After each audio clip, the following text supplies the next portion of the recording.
Hi guys, welcome back to the Big Sew Along. I'm Ginny and this is Friday, and that means it's time for another episode of Friday Sews, my favorite day of the week. I usually actually spend my Saturday mornings watching all the Friday Sews videos on YouTube.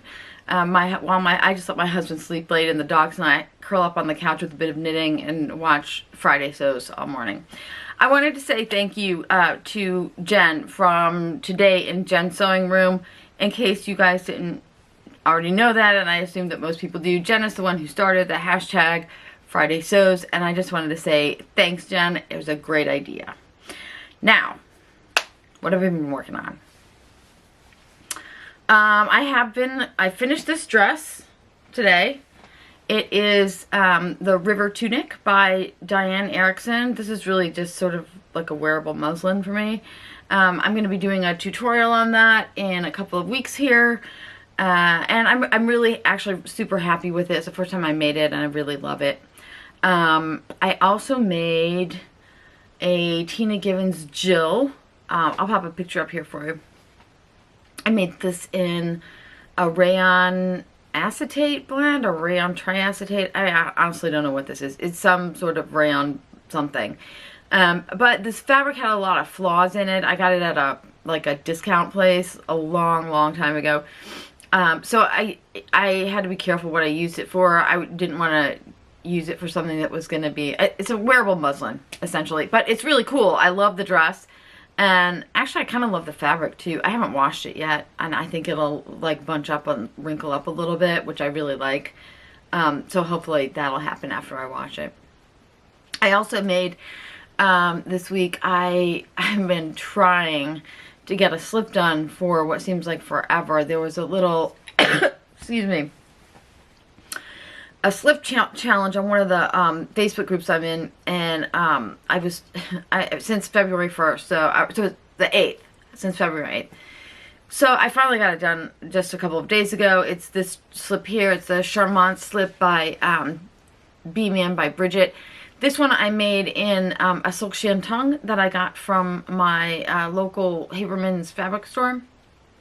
It was like a short length, so this version of it is it's shorter, considerably shorter than the actual pattern is. But that's the only alteration I made to this. I didn't change anything else about it. I just sewed my straight size, and I love this. I wish I had had more fabric so I could have made it longer, but I just popped it up. I popped it on over like my workout leggings. I would not wear it like that. I would wear it over a pair of big baggy pants with a big baggy sweater, because that's what I do. But just so you can see what this slip looks like, it's really cute, and it's a simple pattern, and the sizing was really good too. Anyways, that's what I've been sewing. I have also been knitting. I started a sweater for my husband, gosh, around the 1st of February, and any of you who are knitters will know what I'm talking about when I say it's a man's cardigan, and it's all stockinette stitch, and it's navy blue, and it is so boring to knit. I feel like it's just going to take me forever. I mean, I almost have the body done, but but I'm really anxious to get done with it because I have other stuff I want to knit or crochet or whatever. Anyways, I haven't done any baking since the last time we talked. And I don't think I've done, yeah, I think that's it for the making, just the knitting and the sewing. So what else do I have to talk about? I have some stuff that I got in the mail. First of all, one of my longtime obsessions is Japanese sewing books. And I got this one. I subscribe to Quilt Party's, like just their email list. And I got a notification from them, like, I don't know, like in January sometime, that Yoko Saito, and I apologize because that probably isn't how you pronounce her name. If you're a quilter, you probably know who she is. She's a Japanese designer. She does a lot of quilting and applique stuff. But she came out with a new pattern book. And she had some clothes in here, which is, I love her stuff, but I am not a quilter. I subscribe to her channel just because I like to look at her pictures. But, so I was really excited when she came up with this. She does have some other things in here, some really cool, like, accessories and stuff. I don't know if you guys can really see that. But she's amazing. I don't know, she's just amazing. I can't remember. I think this book was probably, and it does have patterns with, like, it has pattern pages in here, and it has like designs that you can draw out for, like, it actually has the embroidery or applique designs in there, as well as the clothing patterns. Anyways, I think that was like $15, and shipping from Japan was like $25. So it's like, seems crazy to spend $25 to ship something that costs $15. So instead of not getting it, I just added another magazine in there to make it worth my while. Yeah, this one is mostly like embroidery stuff. And this one was not that expensive. I think it was like $12. But how cool is that? That's just like an image from the back of the book. And gosh, I don't know. There's not much. She actually has a lot of knitting in here too. Some knitting patterns. And anyways, this was just a throw-in. And I wish I could tell you what this is called, but I can't because I can't read Japanese. I do know that this one is Yoko Saito's clothing. It's her newest, if you want to go look for it. And I'll link her shop below, but just be aware, if you're in the US, the shipping it's out there.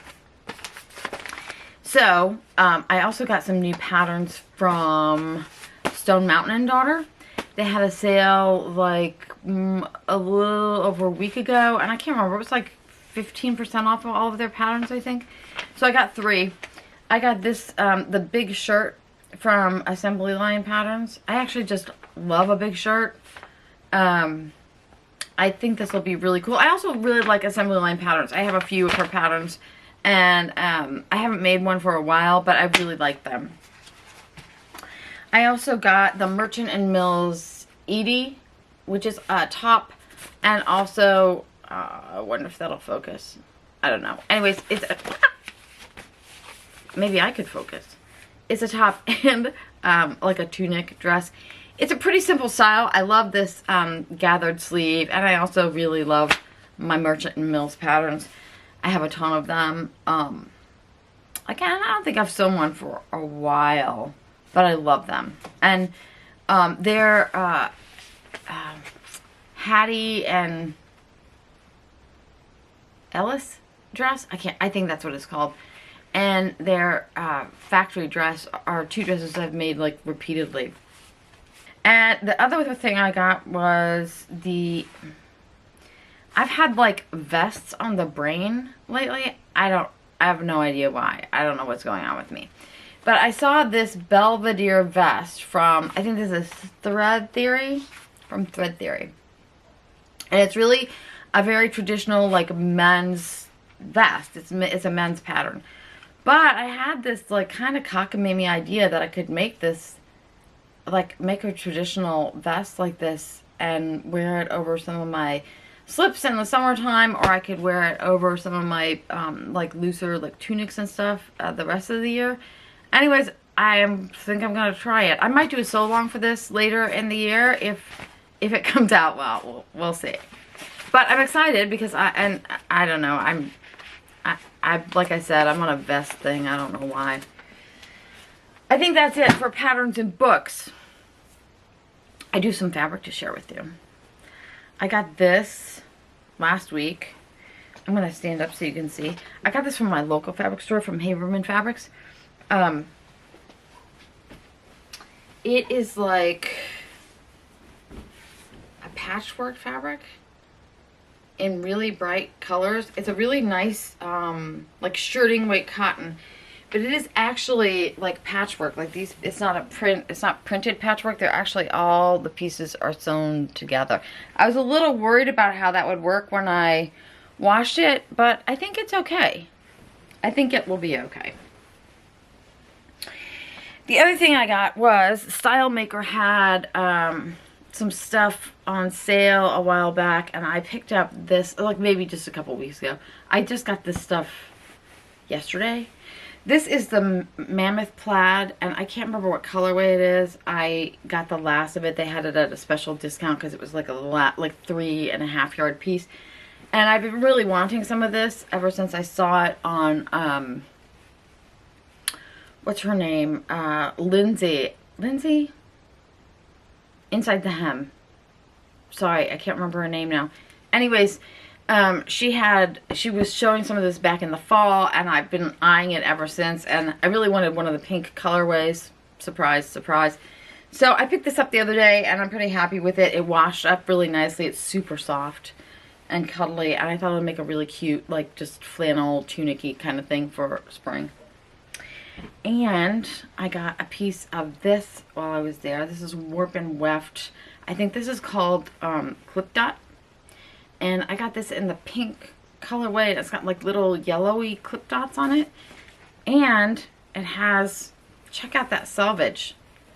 How cool is that? I'm totally using the selvage on this. Yeah, so super excited about that too. And I think I got 3 yards of that too. I have no idea what that's going to be. This might be my next Jill. Although, honestly, I was thinking that this would be my next Jill. Now I don't know. They might both be Jills. Who knows? That's it. That's all I have, except for, so sometimes, actually not sometimes, always when I'm in my sewing room, I'm always listening to something, and usually it's books. I subscribe to Audible, so I'm usually just listening to a book all the time. I know a lot of people don't listen or have music or anything playing when they're sewing, but I have it on all the time. I usually just play it on my phone and listen to it with my earbuds. Anyways, so once in a while I run out of Audible credits because I listen to it a lot, and I'll go troll around in podcast land. And so there are a few sewing podcasts that I listen to, but there's a new one that just started last week, if you haven't already heard about it, called Punk Frockers. And I apologize, I can't remember the name, but names of the ladies who are doing this. I think it's Jen and Emily or something like that. Anyways, I'm going to link to their podcast below because they've only had one episode so far, but I really enjoyed it.